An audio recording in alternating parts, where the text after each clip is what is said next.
Unni and Malu reached the puja room before Grandma. Shrikutti was sleeping on Malu's lap. Grandmother entered after a few moments and silently sat before the lamp for a few minutes. Unni asked her, Grandma, Sri Rama bid farewell to Guha, promising to visit him after 14 years. What happened then? Grandma continued with her story. Not far from there was the hermitage of sage Bharadvāja, a great ascetic. Sri Rama walked to the ashram with Sita and Lakshmana and sent word of their arrival to the sage. Bharadvāja was delighted to receive the news. With water and puja utensils in his hands, he went to meet and honor Sri Rama. He worshipped Sri Rama with great devotion and became immersed in bliss. Rama and Lakshmana bowed down to the sage. Bharadvāja took them to his hermitage and said, O Ramachandra, please sanctify my hermitage with the touch of your holy feet. I gained true knowledge only because of my love and devotion for you, you who are the very embodiment of wisdom. I realize who you are. My life has become fulfilled because I have now been blessed by the sight of your physical form. Sri Rama prostrated before the sage and humbly replied, Please bless us. We have been born into the Kshatriya race. The three of them spent the night in the sage's hermitage. The next day, they crossed the Ganga river with the help of the sage's sons. At a distance, they saw the hermitage of sage Valmiki. Sri Rama and Valmiki lived at the same time. I know, said Unni. Valmiki's hermitage was very beautiful and peaceful. There were many flowering trees and trees laden with fruits.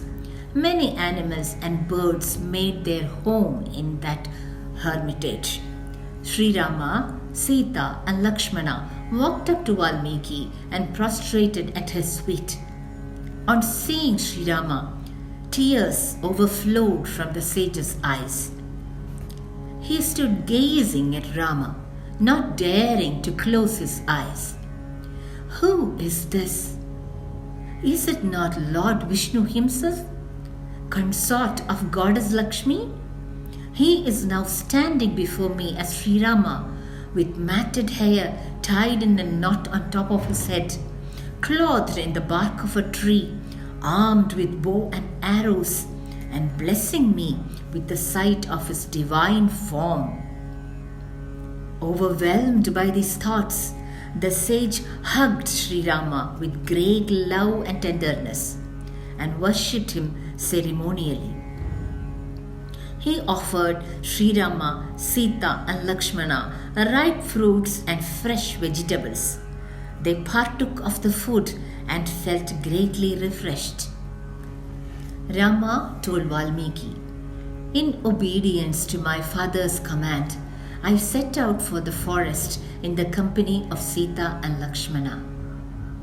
I know that you are a knower, that you have realized the self. I have no need to tell you why I left for the forest, as you are far-sighted. Please tell us a place where we can stay in peace. The three of us want to spend some time somewhere near here. Valmiki felt very happy. He said, Oh Rama, do you need a place to stay? All the worlds reside in you. You abide as bliss in the hearts of divine souls. O Rama, you who are the Supreme Self, please enter the hearts of the pure and devoted. Remain happily in their hearts with Sita, your consort. He then told Rama the story of how he became a sage by chanting the Rama mantra. Grandma asked Unni, "Do you remember the story of Ratnakara?" Yes, Grandma. He was chanting the name of Rama inside an anthill when the sages came and pulled him out. Grandma continued. Valmiki narrated his own story to Sri Rama.